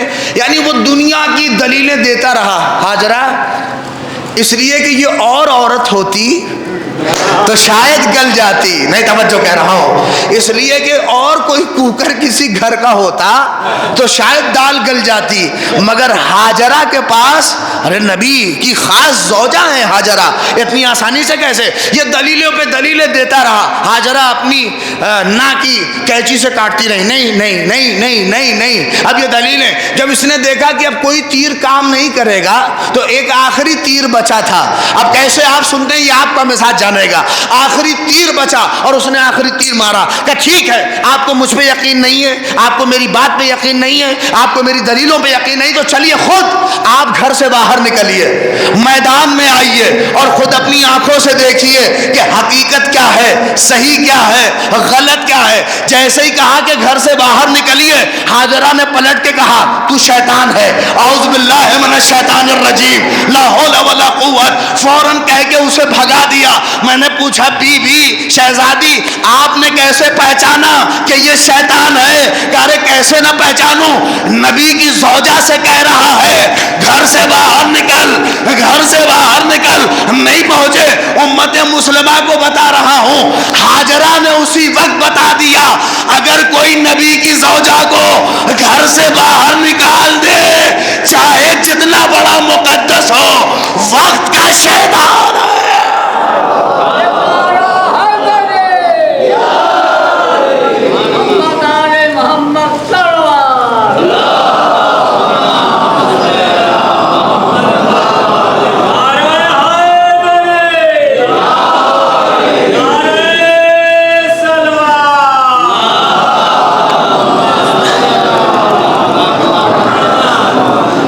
چاہے کتنا بڑا بھی مقدس امت بنا لے، وقت کا شیطان ہے۔ ارے دیکھ نہیں رہے ہو، ہمیں باہر نکالنے کی بات کر رہا ہے۔ بس میرے عزیزوں، وہاں بھی دال نہیں گلی۔ ابراہیم کو اسماعیل کو ابراہیم لے کے گئے، اور جب ذبح کیا تو کیا ذبح ہوا؟ اللہ نے وہاں سے دمبا بھیجا، اور اسماعیل بچ گئے، دمبا ذبح ہو گیا۔ آنکھوں پہ پٹی باندھ رکھی تھی اسماعیل نے، ابراہیم نے۔ کیوں؟ اب لوگ کہتے ہیں، دیکھیے ہر آدمی کے دیکھنے کا انداز الگ ہے۔ کہتے ارے وہ باپ تھے، ٹھیک ہے کتنے بڑے بھی نبی رہے ہوں، باپ تھے اسی لیے تو آنکھ پہ پٹی باندھ لی، کیونکہ بیٹے کا تڑپنا نہیں دیکھ پا سکتے تھے کہ بیٹا کیسے کٹ رہا ہو۔ ہم نے کہا اگر یہ نگاہ تمہاری ہے تو ایک نگاہ ہماری بھی ہے، اس لیے کہ ہم سے بڑا دفاع نبوت کوئی نہیں ہے۔ ہم سے سنو، تم یہ کہہ رہے ہو کہ اس لیے کہ وہ باپ تھے دیکھ نہیں سکتے تھے اس لیے آنکھ پہ پٹی باندھی۔ ہم نے کہا اس لیے آنکھ پہ پٹی نہیں باندھی، آنکھ پہ پٹی تم جیسے محترس کے لیے باندھی تھی۔ کہا کیا؟ کہا اس لیے کہ کل تم یہ بھی کہتے، اگر آنکھ پہ پٹی نہ باندھتے تو کل تم یہ بھی کہتے ارے وہ تو دیکھ ہی رہے تھے کہ دمبا کٹ رہا ہے۔ ارے کہاں پہنچ رہے ہیں آپ؟ کہ وہ تو دیکھ ہی رہے تھے کہ دمبا کٹ رہا ہے، ورنہ اگر آنکھ پہ بند ہوتی تو تب تھوڑی نہ بتا پاتے کہ دمبا کٹ رہا ہے یا بیٹا۔ آنکھ پہ پٹی اسی لیے باندھی تاکہ اعتراض نہ کر سکو، تاکہ ابراہیم یہ کہہ سکے مجھے کیا پتا کہ دمبا کٹ رہا ہے یا بیٹا کٹ رہا ہے۔ صلوات پڑھ دے محمد آل محمد پر۔ اس لیے کہ ہم اور آپ سوچتے ہیں کہ بچ جانا یا ذبح ہو جانا یہ قربانی نہیں ہے، بلکہ قبول ہو جانا یہ قربانی ہے۔ جو اس بارگاہ اہلیت میں قبول ہو جائے، جو اس پروردگار عالم کی بارگاہ میں قبول ہو جائے، یہ ابراہیم کا امتحان تھا۔ اور ابراہیم نے جب اس امتحان کو دیا اور 100% کامیاب ہو گئے تو اللہ نے کہا جاعلک للناس اماما، ہم نے آپ کو امامت دے دی ابراہیم، ہم آپ کو لوگوں کا امام بناتے ہیں اور آپ اب لوگوں کے امام ہیں۔ عہدہ امامت ابراہیم تک آیا امتحان کے بعد۔ اچھا یہ اللہ کا تھا، یہ جیسا امتحان ویسا صلہ، ویسی جزا، ویسا مرحلہ اور ویسا ہوتا ہے، اور وہ دیا پروردگار عالم نے ابراہیم کو کہ آپ امامت آپ کو ملے گی، آپ کا امتحان سخت تھا۔ اور آپ اچھا جیسا یہ دنیاوی مزاج بھی ہے، مثلا آدمی فرض کریے لڑکا اس گاؤں کو ٹاپ کرے تو گاؤں کا پردھان اسے انعام دے گا اپنے اعتبار سے، اس کی جتنی حیثیت ہے۔ آپ کے ضلع کو ٹاپ کرے تو ضلع ادھیکاری اسے انعام دے گا، جو ضلع کا مالک ہے وہ اسے انعام دے گا۔ لڑکا ضلع سے بڑھ کر آپ کے اتر پردیش کو ٹاپ کرے تو مکھ منتری اسے بلا کے ایوارڈ دیں گے، مکھ منتری اسے انعام دے گا۔ نہیں غور کر رہے ہیں؟ یعنی امتحان کی نوعیت جیسے ہوگی ویسے ویسے صلہ اور جزا ملنے کی بھی نوعیت ہوگی، اور جس کی جتنی حیثیت ہوگی اس کے اعتبار سے وہ دے گا، اور امتحان کی نوعیت جس طرح سے ہوگی۔ آپ نے دو چار صوبے کو ٹاپ کیا تو دو چار صوبے کے مکھ منتری بلا کے آپ کو انعام و اکرام دیں گے۔ اب آپ نے پورے ملک کو ٹاپ کیا، بس تمام ہو رہی گفتگو، میں آپ تک لے کے آ گیا، آپ نے پورے ملک کو ٹاپ کیا۔ اب جب آپ نے پورے ملک کو ٹاپ کیا تو پتہ چلا راشٹرپتی بھی دے رہا ہے، پتہ چلا مکھ منتری تو سارے دے ہی رہے تھے، پتہ چلا پردھان منتری نے بلا کے ایوارڈ دیا۔ اور جب آپ نے پورے ملک کا نام روشن کیا تو پردھان منتری چونکہ پورے ملک کا مالک ہے، اس نے کہا فلاں روڈ اس کے نام ہوگا، فلاں جگہ اس کے نام ہوگی، فلاں گاؤں اس کے نام سے جانا جائے گا۔ نہیں غور کر رہے؟ فلاں جگہ اس کے نام سے ہوگی، فلاں جگہ اس کے نام کے ہوگی۔ نہیں غور کریے، اس پردھان منتری کا بھی دائرہ محدود ہے، ایک ملک کے حد تک ہے، اور وہ دے سکتا ہے تو اپنی حیثیت بھر دے سکتا ہے، کوئی شہر دے دے گا، کوئی جگہ اس کے نام کر دے گا، اس کی اپنی محدودیت ہے۔ غور کریے، مگر جب خدا کے امتحان میں کوئی کامیاب ہو رہا ہو، اور باقاعدہ تاریخ نے لکھا کہ آدمیت کی تاریخ میں حسین سے بڑا کسی نے امتحان نہیں دیا، تو اب جب خدا دینے پہ آیا تو اے حسین خدائی تو ہماری ہے، اختیار تمہارا ہے۔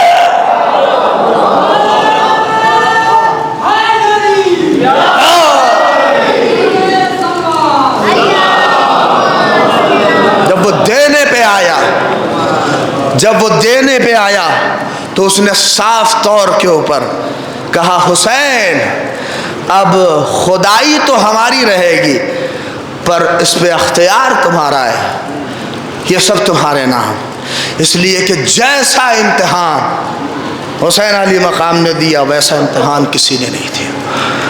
اسی لیے آپ دیکھ رہے ہیں کتنی سخت لوگ کہتے ہیں ارے حسین کے امتحان کتنا سخت, بہت سخت امتحان تھا. کہتے ارے آپ ایسا دیکھیے, بس آخری بات ہے, میں مسائل کی منزل پہ آ رہا ہوں. دیکھیے استاد جو ہوتا ہے, استاد بچوں کو تیاری کراتا ہے امتحان کی, بڑے سے بڑے امتحان کی تیاری کرائے, امتحان سے پہلے جو چاہے بتا دے, جرم ہے؟ توجہ کریے گا, امتحان سے پہلے استاد کچھ بتا دے جرم ہے؟ نہیں. مگر امتحان حال میں, امتحان کے میدان میں اگر آ کے وہ مدد کرے, پکڑ جائے تو جیل کے اندر ہے. خود طالب علم اور شاگرد کا بھی معاملہ تو بگڑے گا ہی, خود استاد بھی جیل میں جائیں گے. یعنی اس کا مطلب یہ ہے کہ امتحان سے پہلے اگر مدد ہو تو کوئی حرج نہیں, مگر میدان امتحان میں مدد جو ہے مانی نہیں جائے گی. بعض لوگ ہم سے کہتے ہیں ارے آپ یا علی مدد کہتے ہیں, آپ لوگ یا علی مدد کہتے ہیں, یا علی مدد, علی کیسے آ جائیں گے جب اپنے بیٹے حسین کو 80 کلومیٹر سے بچانے نہ آئے؟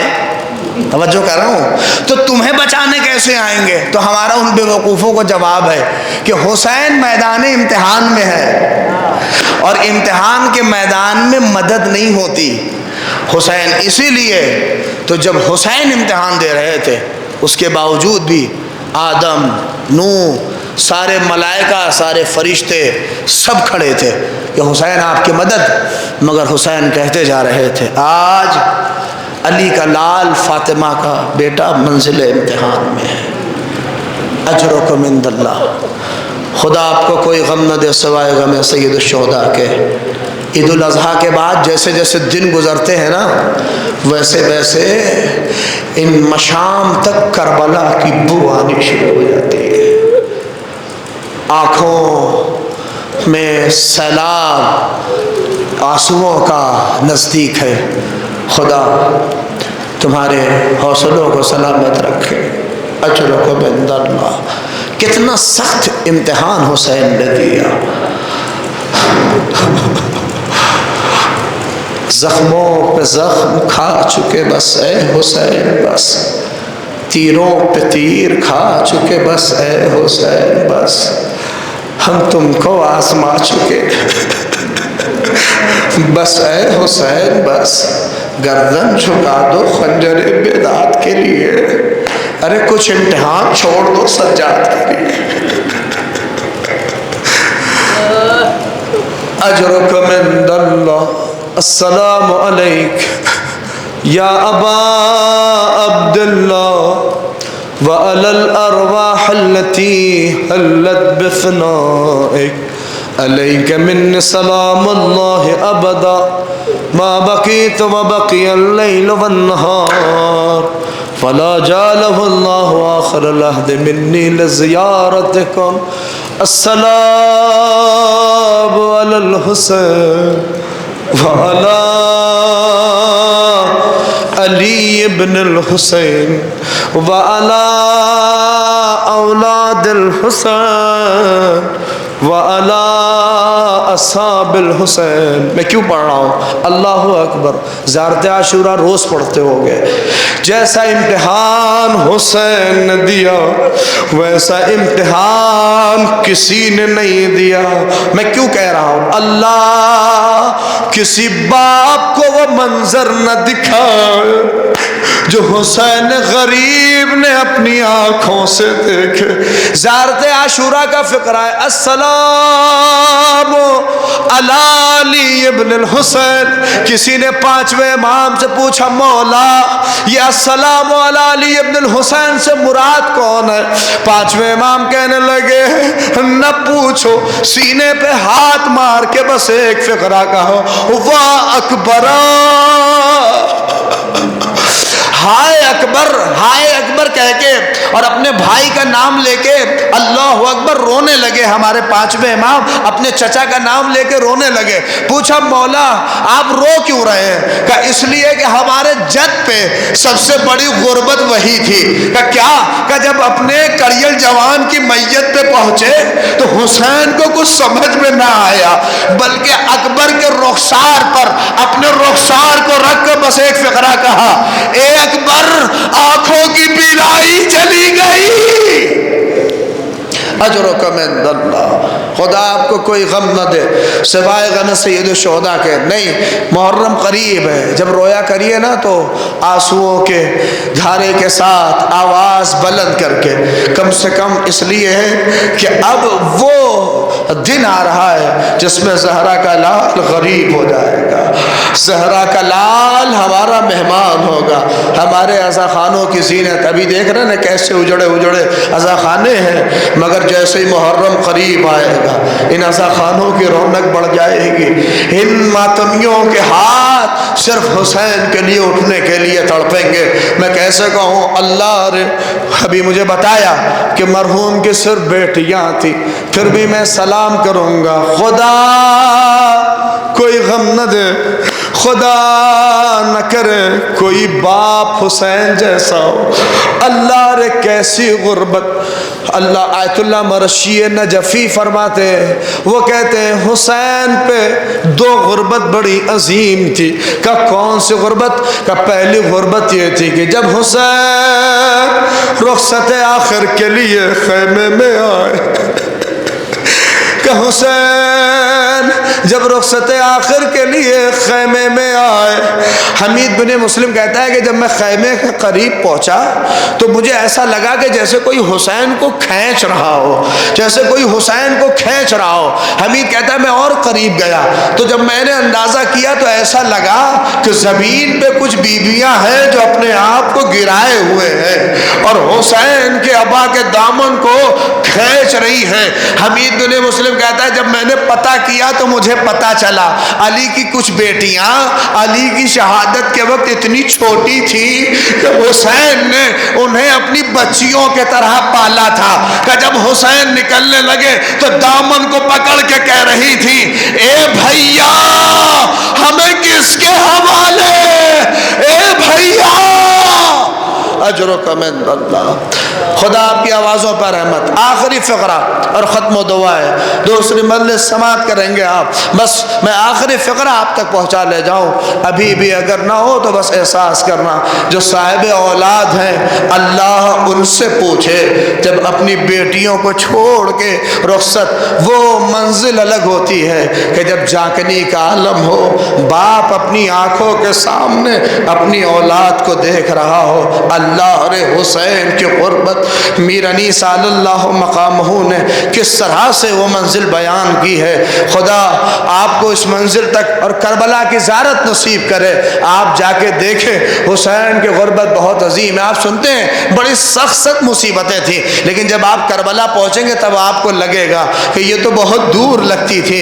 ٹیلہ زینبی کتنے قریب، حسین کی قتل گاہ کتنے قریب، کتنے قریب سے حسین کی بہن اپنے بھیا کو ذبح ہوتا دیکھ رہی تھی اور تڑپ کے کہہ رہی تھی، اے شمر یہ میرا باجایا حسین ہے. آپ جائیں وہ سارے مقامات آپ دیکھیں گے، آپ کے آنکھوں سے آنسو نہیں رکیں گے. بس آخر فقرہ اور ختم و دعا ہے.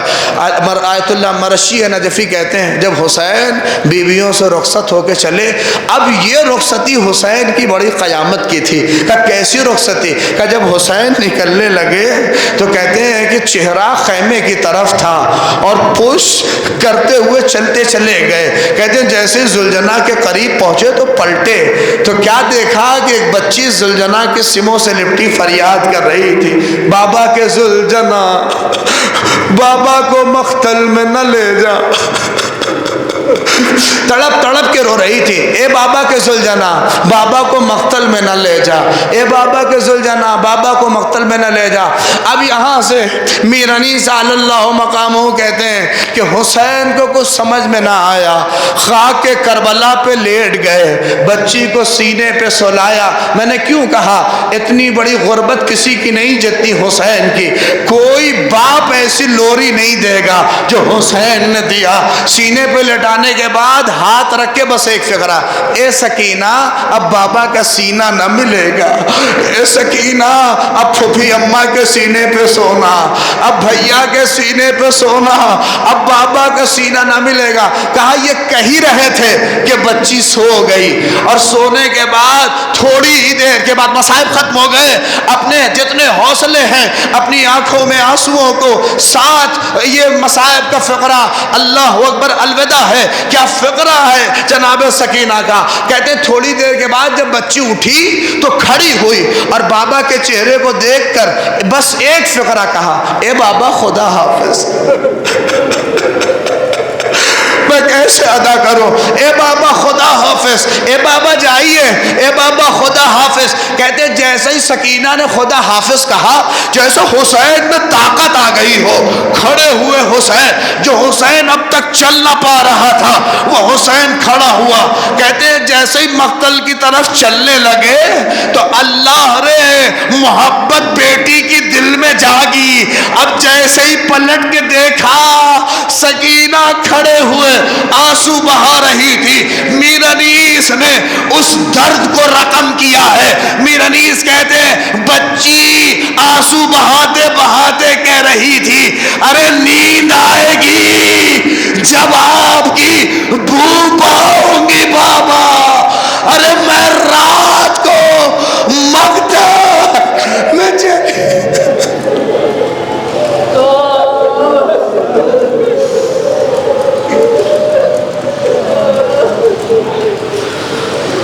نیند آئے گی جب آپ کی بو پاؤں گی بابا، میں رات کو مقتل میں چلی آؤں گی بابا۔ الہی معبود ہمارے اس مختصر سے عبادت کو قبول فرما، الہی ہمارے جوانوں کو علی اکبر کے جوان کے صدقے میں ان کی حفاظت فرما۔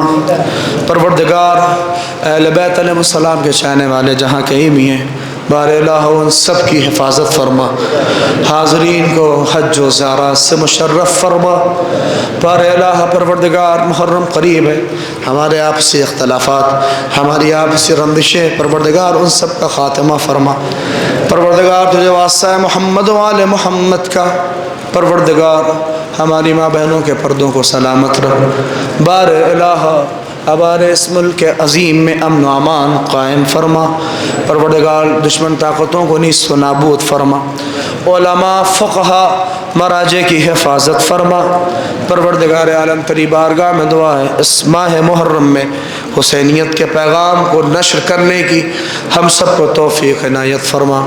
بار الہ تیری بارگاہ میں دعا ہے مرحومین کے درجات بلند فرما، ان کے گناہ کبیرہ و صغیرہ کو معاف فرما، اس مجلس کا ثواب ان کے نام اعمال میں درج فرما۔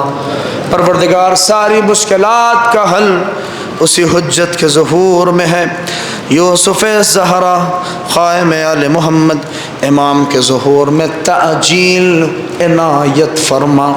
اللہم تقبل منا انک انت السمیع العلیم۔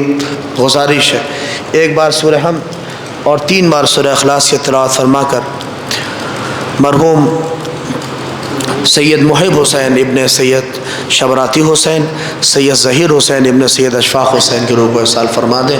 بسم اللہ الرحمن الرحیم، الحمدللہ رب العالمین الرحمن الرحیم مالک یوم الدین، ایاک نعبد و ایاک نستعین اہدنا الصراط المستقیم صراط الذین انعمت علیہم غیر المغضوب علیہم ولا الضالین۔ بسم اللہ الرحمن الرحیم، قل اللہ احد اللہ الصمد لم یلد ولم یولد ولم یکن له، قل اللہ احد اللہ الصمد لم یلد ولم یولد ولم یکن له قل اللہ احد اللہ الصمد لم یلد ولم یولد ولم اللهم صل على محمد وآل محمد اللهم صل على محمد الہ بحق الزہرا و ابیہا و بالہا و بنیہا وسر المستضعفیہ. پروردگار اس مجلس کا واسطہ، سورہ فاتحہ کا واسطہ، مومنین کی آمد کا واسطہ، مرحوم کی جانب سے نظر و نیاز اس سب کا ثواب مرحوم سید محب حسین ابن شبراتی حسین اور دیگر مرحوم نظر حسین کی روح پرفتوں کی بارگاہ میں ارسال فرماتے معبود اسے قبول فرما.